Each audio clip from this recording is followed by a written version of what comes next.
Hi, my name is Jason Dussault. I'm a Canadian artist, and this piece is Deconstructive Constructive X.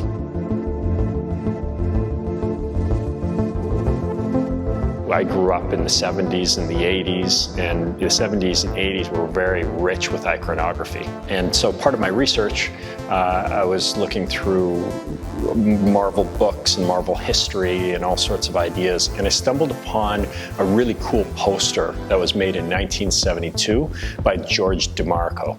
And in the early 1970s, he did a poster for Stan Lee, who was speaking about Marvel at Carnegie Hall. And his poster was a dissection and recreation, very much like the piece I have behind me of Marvel superheroes. So the inspiration for this work, it goes back to 2015. 2015, I had my first solo show in New York. What inspires me in the big city, and it's superheroes. Since I was a kid, I've always wanted to be an artist, and my earliest memory of being an artist was going to the comic book store and trying to redraw all the characters in these different comic books. And so it made sense for me to go back to my first love and inspiration to be able to take these superheroes and encase them in ceramic. And I thought, wow, recreating that in my style would be a really cool centerpiece of the show. And so I did that. And so the first piece that I did was quite a bit smaller than this one, but it was still, at that point, my largest work. And it was a grouping of Marvel superheroes, each part of them dissected and broken apart, and then repositioned to create a new hero. It was a huge hit at the show. We could have sold the same piece 4 times. It ended up in a beautiful collector's home in Europe.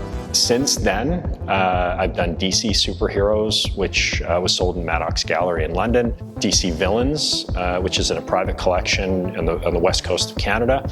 I did also Lego Superhero, and this is my latest work, which is going to a private foundation, an art collecting foundation, and this is a dissection of the X-Men.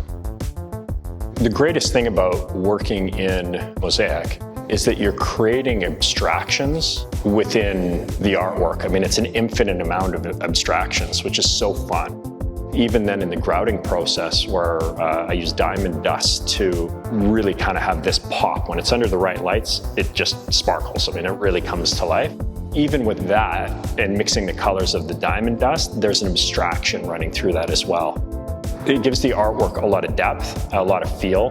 Also, the great thing about ceramic is when you're walking past it, it dances. So light and shadow and reflection are all going on at the same time, as well as the highlights in the diamond dust. So I think it's quite unique, and it feels like it just jumps off the wall.